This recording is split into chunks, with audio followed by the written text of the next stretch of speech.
الحمد لله نحمده ونستعينه ونستغفره ونعوذ بالله من شرور أنفسنا ومن سيئات أعمالنا. من يهده الله فلا مضل له ومن يضلل فلا هادي له. أشهد أن لا إله إلا الله وحده لا شريك له وأشهد أن محمدًا عبده ورسوله. أما بعد فإن أصدق الحديث كتاب الله وخير الهدي هدي محمد صلى الله عليه وسلم وشر الأمور محدثاتها وكل محدثة بدعة وكل بدعة ضلالة وكل ضلالة في النار. فأعوذ بالله السميع العليم من الشيطان الرجيم من همزه ونفخه ونفثه. بسم الله الرحمن الرحيم. يا أيها الناس اتقوا ربكم الذي خلقكم من نفس واحدة وخلق منها زوجها وبث منهما رجالا كثيرا ونساء واتقوا الله الذي تساءلون به والأرحام إن الله كان عليكم رقيبا. يا أيها الذين آمنوا اتقوا الله حق تقاته ولا تموتن إلا وأنتم مسلمون. يا أيها الذين آمنوا اتقوا الله وقولوا قولا سديدا يصلح لكم أعمالكم ويغفر لكم ذنوبكم ومن يطع الله ورسوله فقد فاز فوزا عظيما. قال الله تبارك وتعالى في كلامه المجيد والفرقان الحميد: الذين ينفقون أموالهم في سبيل الله ثم لا يتبعون ما أنفقوا منا ولا أذى لهم أجرهم عند ربهم ولا خوف عليهم ولا هم يحزنون. قابل احترام بزرگان دین، نوجوانان اسلام، پردے میں بیٹھی ہوئی عزت مآب اسلامی ماں اور بہنوں، تمام قسم کی تعریف و توصیف، حمد و ثنا، کبریائی و بڑائی، بزرگی اسی اللہ وحدہ لا شریک لہ کے لیے لائق و زیبا ہے، جو ہم تمام کا خالق ہے، مالک ہے، پالنہار ہے۔ انگنت و لا تعداد درود و سلام نازل ہو تمام انبیاء کرام علیہم الصلاۃ والتسلیم پر، بالخصوص شفیع المذنبین، خاتم النبیین، سید المرسلین، رحمت للعالمین، محمد الرسول اللہ صلی اللہ علیہ وسلم پر۔ اللہ کی بے انتہا رحمتیں، سلامتیں نازل ہوں تمام صحابہ و صحابیات رضوان اللہ علیہم اجمعین پر، تابعین، تبع تابعین، ائمہ، مجتہدین، فقہاء و محدثین، سلف صالحین پر۔ حاضرین جمعہ، آج کے خطبہ جمعہ کا موضوع گزشتہ جمعہ سے جڑا ہوا ہے۔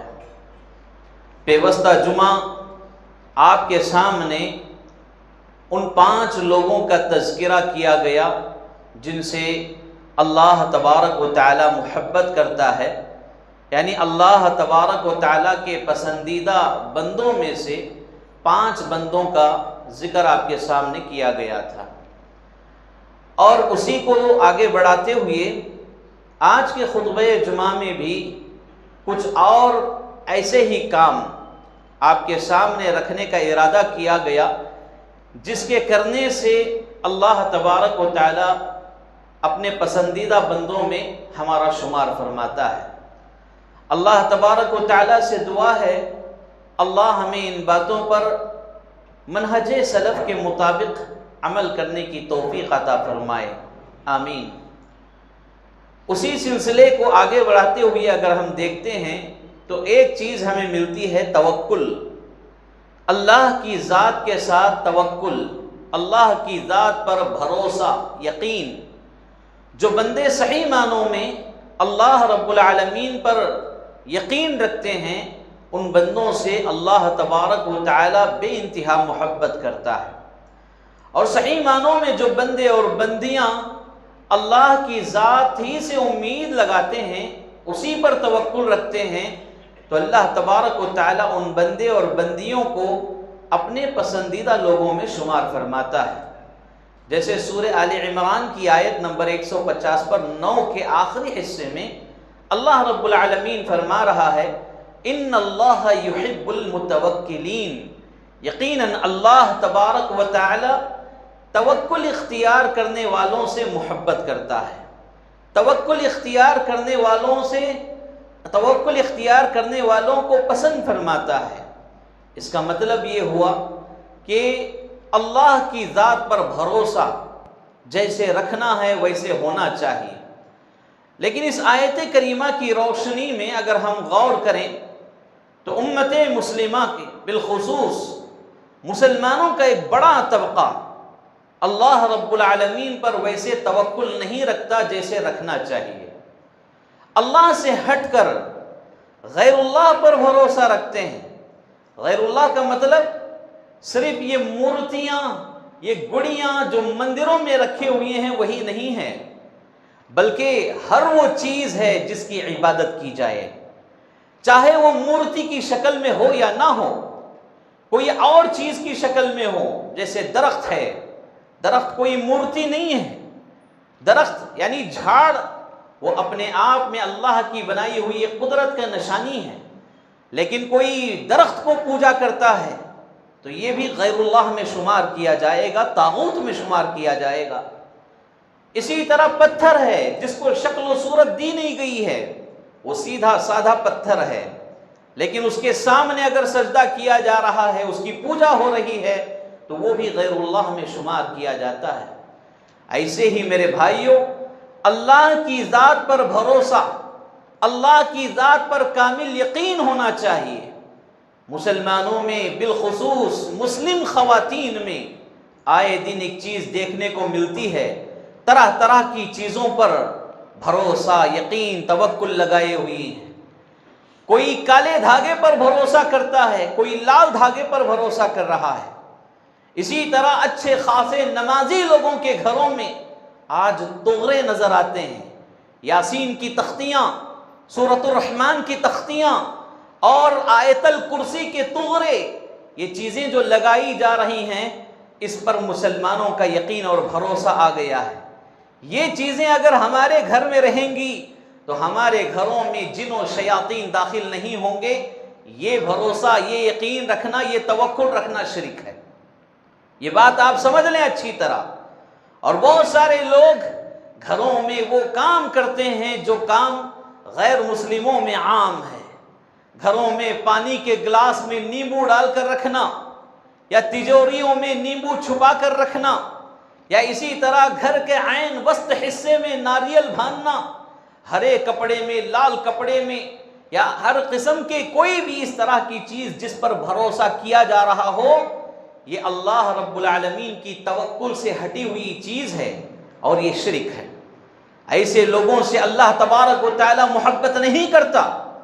ایک معنی میں یوں کہہ لیجئے، جس سے اللہ محبت نہیں کرتا اسی پر ساری مصیبتیں، پریشانیاں، آفتیں اترتی ہیں، اور جس سے اللہ محبت کرتا ہو ساری مصیبتوں، پریشانیوں، آفتوں سے ان کی حفاظت کرنے والا بھی کون ہوتا ہے؟ اللہ تبارک و تعالی۔ لہذا معلوم یہ ہوا اس طرح کی جو چیزیں آج مسلم سماج میں عام ہوتی جا رہی ہیں، اور ان چیزوں پر توکل، یقین، بھروسہ رکھ کر چاہے خواتین ہوں یا مرد حضرات ہوں آگے بڑھ رہے ہوں، تو وہ اللہ کے نفرت کرنے والوں بندوں میں سے ہو جائیں گے۔ اللہ تعالیٰ میری اور آپ کی حفاظت فرمائے۔ اور ہمارے گھروں میں اس طرح کی جو بھی چیزیں ہیں، بعض بھائی کہتے ہیں کہ ہم تو یہ طغرے خوبصورتی کے لیے رکھے ہیں، لیکن میرے بھائیوں، خوبصورتی کے لیے رکھنا بھی مناسب نہیں ہے۔ قوم نوح کا جو عمل قرآن مجید میں بیان کیا گیا ہے، قوم نوح جن بزرگوں کی تصویر بنا کر انہیں رکھا تھا، جن کی شکل و صورت بنا کر وہ اپنے پاس رکھے تھے، بنانے والوں کا یقین یہ نہیں تھا کہ یہ ہماری مدد کریں گے، بلکہ بنانے والوں کو شیطان نے یہ اکسایا تھا کہ یہ آپ کے چہیتے بندے ہیں، آپ کے بزرگ ہیں، آپ کے خاندان قبیلے کے مشہور لوگ ہیں، بڑے ہیں، آپ کے آبا و اجداد میں سے ہیں، ان کی تصویر بنا کر فلاں جگہ رکھو، وہ جہاں بیٹھتے تھے، جہاں وہ آرام کرتے تھے، جب کبھی تمہیں ان کی یاد آئے تو ان کی تصویر کو دیکھ لیں تو یاد غم ہلکا ہوگا۔ یہ بات شیطان نے بیان کی تھی، اور اسی پر انہوں نے ان کی تصویر بنا لی تھی۔ لیکن بنانے والوں کا انتقال ہونے کے بعد ان کے پیچھے جو آنے والے نسلیں تھیں، وہ یہ سمجھنے لگے کہ یہ ہمارے بزرگوار ہیں، ہمارے آبا و اجداد ہیں، ہمارے خاندان کے بڑے ہیں، ہمارے پرکھوں میں سے ہیں، اور ان کی عبادت کرنا ہمارے باپ نے سکھایا ہے، ہمارے باپ ان کی عبادت کیا کرتے تھے، یہ سمجھ کر ان کے بعد آنے والی نسلوں میں شرک عام ہو گیا۔ تو آج بہت سارے گھروں میں کچھ ایسے فوٹوز نظر آتے ہیں، تصاویر نظر آتے ہیں جو ان کے آبا و اجداد نے رکھے ہوئے تھے۔ فلاں صاحب کی تصویر ہے، شام ہوتے ہی اس صاحب کو پھول پہنا رہے ہیں، اس کے سامنے اگربتیاں لگا رہے ہیں، اس کے سامنے طرح طرح کی چیزیں رکھ رہے ہیں، اور جمعرات آتے ہی باقاعدہ گھر میں عود کی دھونی دی جاتی ہے۔ یہ سارے عقیدے کہاں سے آ رہے ہیں؟ اللہ کی ذات کے ساتھ جو توکل آج مسلمان کا ہونا چاہیے، وہ توکل آج مسلمان کا نہیں رہا۔ اس طرح کی چیزوں میں ان کا بھروسہ، ان کا یقین، ان کا توکل لٹا جا رہا ہے۔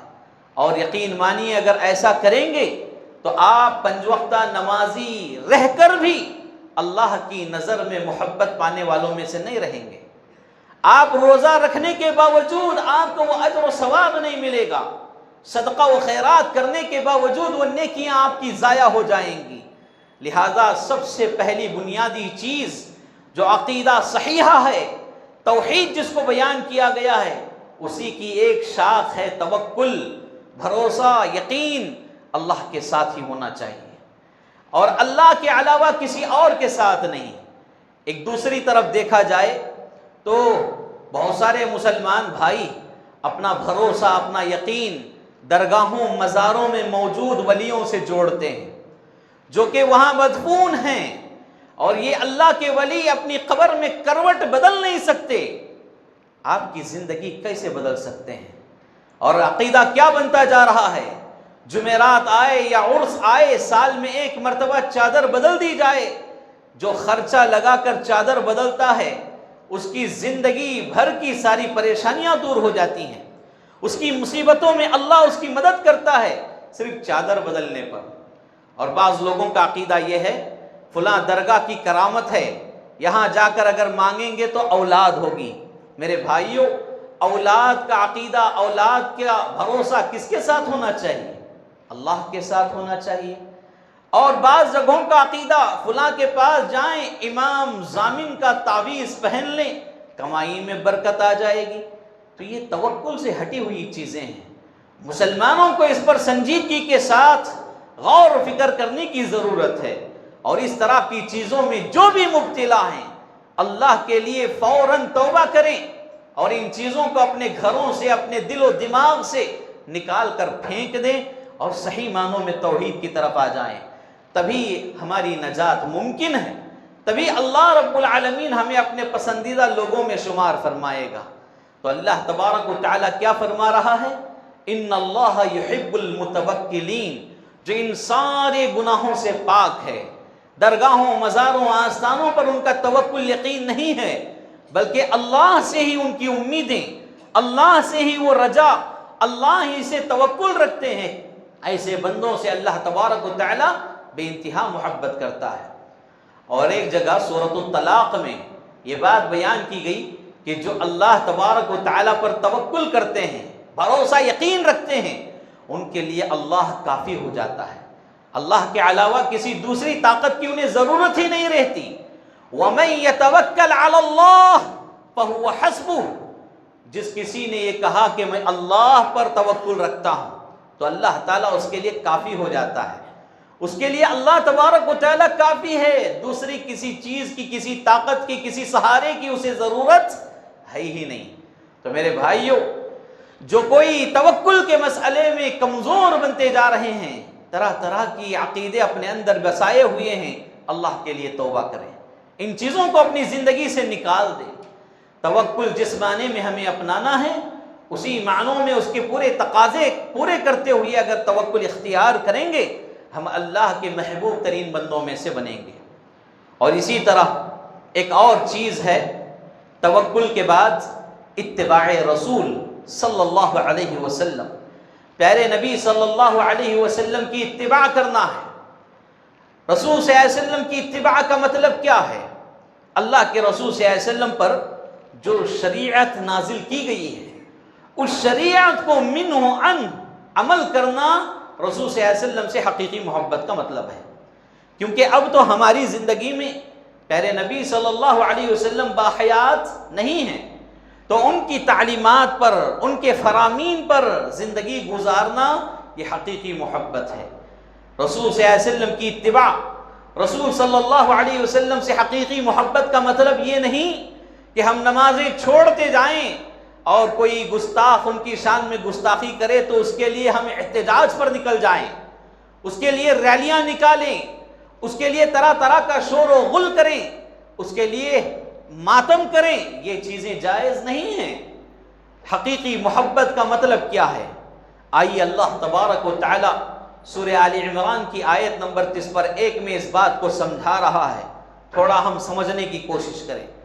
قل ان کنتم تحبون اللہ فاتبعونی یحببکم اللہ ویغفر لکم ذنوبکم واللہ غفور رحیم۔ اے محمد صلی اللہ علیہ وسلم، آپ کہہ دیجئے لوگوں سے، امت کے لوگوں سے آپ کہہ دیجئے کہ آپ چاہتے ہیں کہ اللہ تعالیٰ آپ سے محبت کرے تو میری اتباع کریں، فاتبعونی، میری اتباع کریں، یعنی نبی صلی اللہ علیہ وسلم کی اتباع کا اس میں حکم دیا جا رہا ہے۔ جو نبی صلی اللہ علیہ وسلم کی اتباع کرتے ہیں ان کے لیے 2 فائدے اس آیت کریمہ میں بیان کیے گئے ہیں۔ پہلا فائدہ یحببکم اللہ، اللہ تبارک و تعالیٰ ان سے محبت کرتا ہے۔ وَيَغْفِرْ لَكُمْ ذُنُوبَكُمْ، دوسرا فائدہ ان کے سارے گناہ بخش دیے جاتے ہیں، ان کے سارے گناہ معاف کر دیے جاتے ہیں۔ اور اس کے بعد اللہ تعالیٰ فرما رہا ہے واللہ غفور رحیم، اللہ تبارک و تعالیٰ بے حد معاف کرنے والا اور بے حد بخشنے والا ہے۔ میرے بھائیو، اس آیت کریمہ پر غور کیجئے۔ اللہ کے نبی صلی اللہ علیہ وسلم کی اتباع کو اللہ رب العالمین نے اپنی محبت کا سبب بیان کیا ہے۔ اللہ کی محبت چاہتے ہیں، نبی کی اتباع کرنا چاہیے۔ نبی کی اتباع عبادات میں، معاملات میں، اخلاقیات میں، زندگی کے ہر پہلو میں نبی کی اتباع ہونا چاہیے۔ ہمارا کھانا پینا مغربی تہذیب کا، ہمارا پہننا اوڑھنا غیروں کی مشابہت میں، یہاں تک کہ ہمارے بال بھی نبی کی اتباع میں نہیں، ہمارا سونا بھی نبی کی اتباع میں نہیں، ہماری زندگیاں غیروں کے طور طریقے پر گزر رہی ہو، کیا اللہ تعالی ہم سے محبت کرے گا؟ اللہ کے محبوب ترین بندوں میں سے ہم بن سکتے ہیں؟ نہیں بن سکتے میرے بھائیوں۔ محمد رسول اللہ صلی اللہ علیہ وسلم نے جو طریقہ بیان کیا اسی طریقے کے مطابق زندگی گزارنا چاہیے۔ مسلمانوں میں ایک طبقہ پیارے نبی صلی اللہ علیہ وسلم کی کھلی نافرمانی کر رہا ہے، اور ایک طبقہ کھل کر نہیں بلکہ ہیلے بہانے، تعویلات، حکمتیں، مصلحتیں کے نام دے کر نبی صلی اللہ علیہ وسلم کی مخالفت کرتا ہے، اور دونوں اللہ کے محبوب ترین بندوں میں سے نہیں بن سکتے۔ نبی کی بات بالکل صاف ہے تو اس پر عمل کرنا اصل ہے، اس میں تعویلات بیان کرنا، حکمتیں، مصلحتیں داخل کرنا یہ قطعاً جائز نہیں ہے۔ اللہ کے نبی صلی اللہ علیہ وسلم کی شریعت کسی حکمت، کسی مصلحت، کسی تعویل کی محتاج نہیں ہوتی، لہذا وہی باتیں ہمارے لیے قابل حجت ہیں جس کو نبی صلی اللہ علیہ وسلم نے بیان کیا ہے۔ اللہ کے نبی سے حقیقی محبت کا مطلب یہ ہے ہماری زندگی محمد رسول اللہ صلی اللہ علیہ وسلم کی جیسی زندگی گزرے، یعنی ہم ان کے جیسے تو بن نہیں سکتے، کم از کم کوشش تو یہ کرنا چاہیے کہ ہمارے محمد، ہمارے نبی محمد رسول اللہ صلی اللہ علیہ وسلم نے جیسے کھایا ہے ہم ویسے کھائیں، جیسے پہنا ہے ہم ویسے پہنیں، جیسے انہوں نے عبادت کی ہے ہم ویسے عبادت کریں، جیسے انہوں نے حقوق ادا کیے ہیں بیویوں کے، بچوں کے، اور اسی طرح امت کے، صحابہ و صحابیات کے، ایسے ہی ہم بھی حقوق ادا کریں۔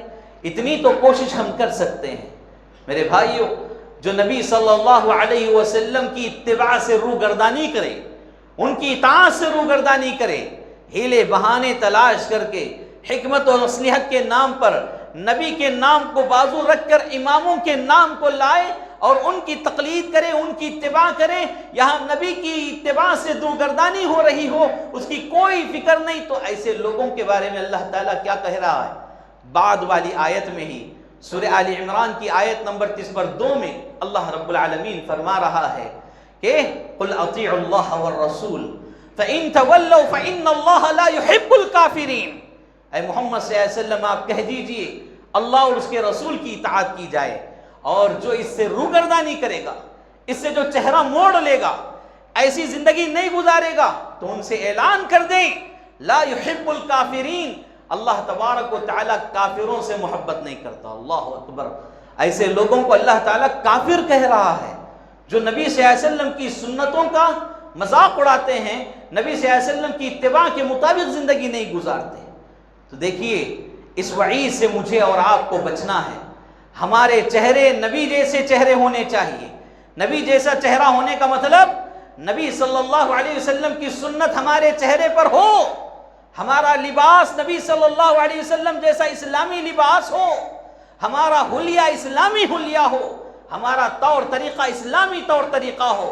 غیروں کی مشابہت اختیار کرتے ہوئے آج ہمارا کھانا پینا، سونا، چلنا پھرنا سارا انہی کی مشابہت میں چل رہا ہے۔ اللہ کے نبی صلی اللہ علیہ وسلم نے فرمایا من تشبہ بقوم فہو منہم، جو جس قوم کی مشابہت اختیار کرتا ہے وہ انہی میں سے ہو جاتا ہے۔ اللہ میری اور آپ کی حفاظت فرمائے۔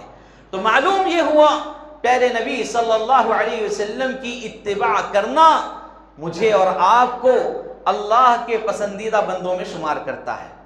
ایک اور چیز، انصاف میرے بھائیوں، عدل و انصاف کو لازم پکڑو۔ گھروں میں معاملات ہو رہے ہوں، باہر فیصلے آپ کر رہے ہوں، سیٹلمنٹس آپ کر رہے ہوں، انصاف کو لازم پکڑو۔ میں کئی ایسے چہرے دیکھ رہا ہوں جو سیٹلمنٹس کے نام پر روپیوں سے محبت کرتے ہیں، دنیا سے محبت کرتے ہیں، انصاف کا تقاضا ان کے اندر نظر نہیں آ رہا۔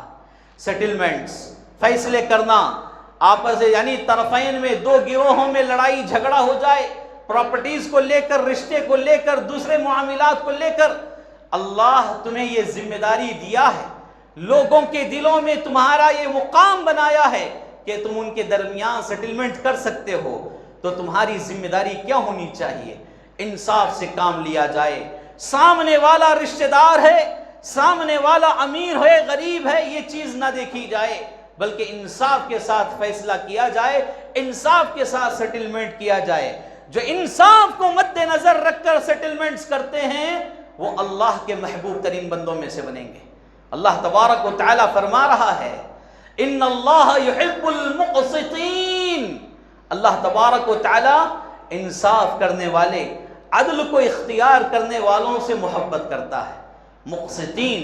اور ایک روایت میں پیارے نبی صلی اللہ علیہ وسلم نے فرمایا جو انصاف پسند لوگ ہیں، انصاف کے ساتھ زندگی گزارتے ہیں، انصاف کے ساتھ فیصلے کرتے ہیں، وہ کل قیامت کے دن اللہ رب العالمین کے دائیں جانب ممبروں پر ہوں گے، اور اللہ کے دونوں پہلو دائیں ہیں، یعنی اللہ رب العالمین کے بازو میں ممبروں پر انہیں بٹھایا جائے گا۔ کتنا بڑا مقام ہے انصاف کرنے والوں کا۔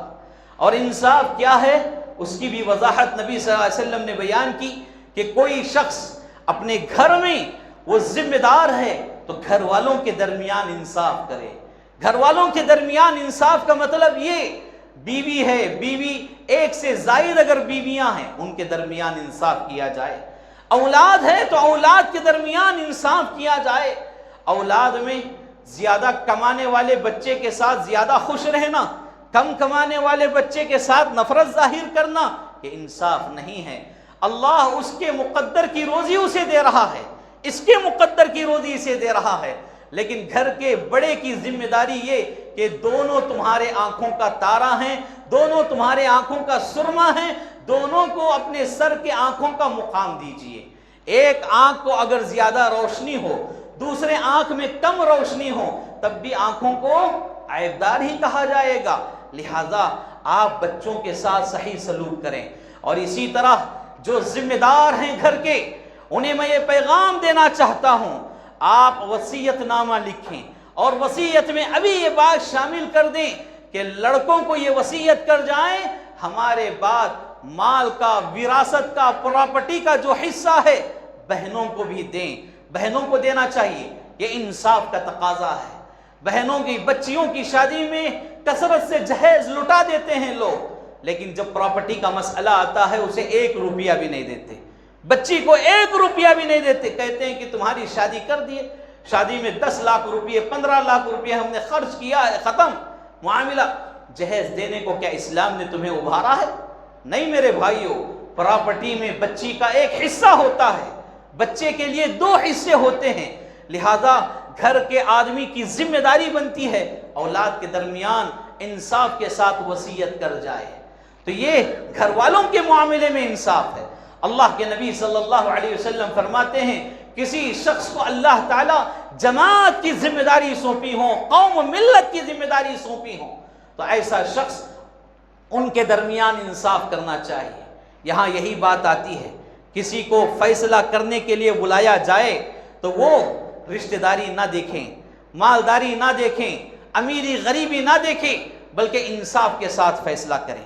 اللہ کے نبی صلی اللہ علیہ وسلم کی حیات طیبہ میں کئی فیصلے آپ کے پاس آئے، ان میں آپ کے پھوپھی زاد بھائی کا بھی فیصلہ آیا، سامنے جو تھا وہ ایک یہودی تھا، کیسے کیسے فیصلے اللہ کے رسول صلی اللہ علیہ وسلم نے بیان کیے، اور وہ سارے فیصلے امت کے ان لوگوں کے لیے مشعل راہ ہیں جو سیٹلمنٹس کرتے ہیں۔ آج ہمارا معاملہ کیا ہے؟ اللہ نے ایک مقام لوگوں کے دلوں میں ہمارا رکھا، انصاف کرنے کا مقام، اور لوگ یہ سمجھتے ہیں کہ یہ بندہ صحیح انصاف کرے گا، اسے اگر لائیں گے تو ہمیں انصاف ملے گا، لیکن معاملہ کچھ ایسا ہوتا ہے جدھر پیسہ زیادہ ملتا ہے ادھر فیصلہ کرتے ہیں، اور پھر یہ بھی غضب کی بات ہے کوئی مصیبت میں پھنسا ہوا ہے اسے مصیبت سے نکالنے کے لیے بھی پیسہ مانگتے ہیں۔ کہاں خیر خواہی ہے؟ ایک مسلمان کے ساتھ دوسرے مسلمان کی خیر خواہی جو پیارے نبی صلی اللہ علیہ وسلم نے بیان کی، کیا یہی ہے خیر خواہی؟ یہ خیر خواہی نہیں ہے میرے بھائیوں، اور جو اس طرح کا معاملہ کرتے ہیں وہ اللہ کے محبوب ترین بندوں میں سے نہیں بن سکتے۔ لہٰذا مقسطین میں سے بنیں، انصاف کرنے والوں میں سے بنیں، چاہے وہ انصاف گھر کی 4 دیواری کے اندر ہو یا 4 دیواری کے باہر معاشرے کے فیصلوں میں کیوں نہ ہو۔ جو لوگ انصاف کرتے ہیں اللہ تبارک و تعالیٰ انہیں اپنے پسندیدہ لوگوں میں سے شمار کر لیتا ہے۔ اور اسی طرح ایک چیز ہے میرے بھائیوں، وہ یہ کہ اللہ کے راستے میں مال خرچ کرنا۔ اللہ کے راستے میں جو لوگ مال خرچ کرتے ہیں اللہ تبارک و تعالیٰ انہیں اپنے پسندیدہ لوگوں میں شمار فرماتا ہے۔ چنانچہ اللہ تبارک و تعالیٰ سورۃ البقرہ کی آیت نمبر 260 پر 2 میں بیان کیا، الذین ينفقون اموالهم فی سبیل اللہ ثم لا يتبعون ما انفقوا منا ولا اذى لهم اجرهم عند ربهم ولا خوف عليهم ولا هم يحزنون۔ خطبہ مسنونہ کے بعد میں نے یہ آیت پڑھی ہے۔ اس آیت کا مطلب یہ ہے جو لوگ اللہ کے راستے میں اپنے مال میں سے خرچ کرتے ہیں، یہ ہوئی بات خرچ کرنے کی، اصل کامیابی، اصل بات یہ آگے آ رہی ہے، ثم لا يتبعون ما انفقوا منا ولا اذى لهم۔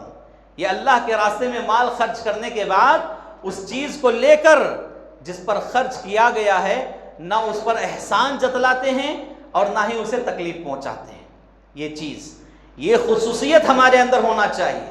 اللہ کے راستے میں مال خرچ کر رہے ہیں بہت سارے بھائی، اللہ قبول فرمائے، کسی غریب کی مدد کر کے، کسی غریب کو اپنی زکوٰۃ دے کر یا اپنا صدقہ دے کر، اپنا تحفہ ہدیہ دے کر اس غریب کی مدد تو کر رہے ہیں، لیکن کئی مسلمان بھائیوں کو ایسے بھی دیکھا گیا کہ مدد کرنے کے بعد زندگی بھر اس پر احسان جتلاتے رہتے ہیں، زندگی بھر اس بات کو لے کر اسے تکلیف پہنچاتے رہتے ہیں، 4 لوگوں میں 10 لوگوں میں ہمیشہ یہ کہتے پھرتے ہیں کہ میں نے اس کو مدد کروایا، میں نے اس کو مدد کیا، میں نے اس کو پیسے دیا، میں نے اس کو سہارا بنا، اگر میں اس پر احسان نہیں کرتا تو وہ زندگی میں کہیں کا وہیں رہ جاتا، اتنی ترقی نہیں کرتا۔ اس طرح کی باتیں ہمارے درمیان عام ہوتی ہیں۔ اللہ کے راستے میں خرچ کرنے کے بعد اس خرچ کیے ہوئے عبادت کو لے کر جس پر خرچ کیا گیا ہے اس پر احسان نہیں جتلانا چاہیے اور اس کو تکلیف بھی نہیں پہنچانا چاہیے۔ تو ایسے لوگوں کا فائدہ کیا ہے؟ ان کے لیے اللہ کے یہاں پھل کیا ملے گا؟ اجرہم عند ربہم، اس کا اجر، ان لوگوں کا اجر ان کے رب کے پاس ملے گا۔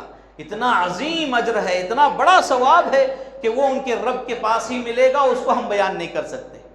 اور آگے اللہ تعالیٰ فرما رہا ہے ایسی عمدہ صفت رکھنے والے لوگوں کے بارے میں کہ کل قیامت کے دن ان کے لیے کوئی ڈر نہیں ہوگا، کوئی خوف، کوئی غم نہیں ہوگا، انہیں ڈرنے کی بھی ضرورت نہیں اور گھبرانے کی، غم کھانے کی بھی ضرورت نہیں۔ اور اللہ تبارک و تعالیٰ یہ بات کیوں کہہ رہا ہے؟ اللہ ان سے محبت کرتا ہے، ان کو اپنے چہیتے بندوں میں شمار کر رہا ہے، تبھی تو اللہ تعالیٰ کہہ رہا ہے لا خوف علیہم ولا هم يحزنون، ان کے اوپر کوئی خوف نہیں، کوئی ڈر نہیں اور کوئی غم نہیں، وہ تو کامیاب لوگ ہیں، وہ کامیابی پانے والے لوگ ہیں۔ تو میرے بھائیوں، ایک چیز ہوئی اللہ کے راستے میں خرچ کرنا، اور خرچ کرنے کے بعد کسی پر احسان نہیں جتلانا، اور خرچ کرنے کے بعد کسی کو تکلیف بھی نہیں پہنچانا، تب اللہ کے محبوب ترین بندوں میں شمار کیے جاؤ گے۔ ایک آخری بات ہے، جن لوگوں سے اللہ تعالیٰ محبت کرتا ہے، جن لوگوں کو اپنے پسندیدہ لوگوں میں اللہ شمار فرماتا ہے، وہ کون ہیں؟ کثرت سے توبہ کرنے والے۔ دیکھیے، انسان تو گنہگار ہے ہی، جو گناہوں سے پاک ہے وہ فرشتوں کی ذات ہے اور انبیاء کی ذات ہے۔ انسانوں میں اگر گناہوں سے پاک اگر کوئی ہیں تو وہ انبیاء ہیں۔ انبیاء کے علاوہ سارے گنہگار ہیں، ساروں سے گناہ ہوتا ہے، لیکن جو کثرت سے توبہ کرتے ہیں، اللہ سے بخشش طلب کرتے ہیں، مغفرت مانگتے ہیں، اللہ تبارک و تعالیٰ انہیں محبت کرتے ہوئے اپنے پسندیدہ لوگوں میں شمار کرتا ہے۔ اللہ تعالیٰ فرماتا ہے ان اللہ یحب التوابین ویحب المتطہرین، یقیناً اللہ تبارک و تعالیٰ توبہ کرنے والوں کو اور پاکی صفائی اختیار کرنے والوں کو بہت زیادہ پسند کرتا ہے۔ یہاں توبہ کے بعد پاکی صفائی کا بھی ذکر کیا گیا ہے۔ ہمارے مسلمانوں کو چاہیے کہ پاکی صفائی کا بھی خاص خیال کریں۔ پاکی صفائی آج ہمارے سماج میں بہت کم نظر آتی ہے، چاہے لباس کا مسئلہ لیں، ظاہری پاکی صفائی ہو یا اندر کی دل کی پاکی صفائی ہو، دونوں میں ہم لوگ غلیظ نظر آ رہے ہیں۔ دونوں کی صفائی ضروری ہے۔ اللہ تبارک و تعالی یہاں پر یحب التوابین، توبہ کرنے والوں سے محبت کرنے کی جو بات بیان کی، فوراً ہی پاکی صفائی کرنے والوں کے ساتھ بات بیان کی۔ اس کا ایک مطلب یہ ہے کہ پاکی صفائی دل کی بھی ہونی چاہیے۔ جو لوگ دل کی پاکی صفائی کر لیتے ہیں، اللہ تبارک و تعالیٰ ایسے لوگوں سے بے انتہا محبت کرتا ہے۔ تو بہرکیف کثرت سے توبہ کرنا یہ مومنوں کی پہچان ہے، گنہگاروں میں اچھے گنہگاروں کی پہچان ہے۔ اور توبہ کیسی توبہ بھائی؟ صبح میں توبہ کیے پھر شام میں وہی کام کر رہے ہیں، یا شام میں توبہ کیے تو صبح میں پھر وہی گناہ کر رہے ہیں، تو ایسی توبہ نہیں۔ توبہ ندامت کے ساتھ ہو، شرمندگی کے ساتھ ہو، اور کبھی اس گناہ کی طرف جانے کا ارادہ نہ ہو، ایسی توبہ کی جائے۔ تو یہاں یہی بات مراد لی گئی ہے۔ تو یہ 5 کام ایسے ہیں جن کے ذریعے اللہ رب العالمین ہمیں اپنے پسندیدہ لوگوں میں شمار فرماتا ہے۔ تو 2 خطبہ جمعات میں کل 10 کام ایسے بیان کیے گئے ہیں جن کی وجہ سے ہم اللہ کے مقرب ترین بندوں میں سے اپنے آپ کو بنا سکتے ہیں۔ اللہ رب العالمین سے دعا ہے اللہ تبارک و تعالی مجھے اور آپ تمام بھائی بہنوں کو ان باتوں پر عمل کی توفیق عطا فرمائے۔ جانے انجانے میں جو غلطیاں ہم سے ہو رہی ہیں اللہ معاف فرمائے، درگزر فرمائے۔ اللہ تبارک و تعالی ہمیں مزید اعمال صالحہ کی توفیق عطا فرمائے۔ اللہ تعالی ہمیں توحید پر زندگی عطا فرمائے، توحید پر ثابت قدمی عطا فرمائے، جب خاتمہ ہو تو حسن خاتمہ نصیب فرمائے، آمین۔ اقول قولی ھذا استغفر اللہ لی ولکم ولسائر المسلمین وما توفیقی الا باللہ۔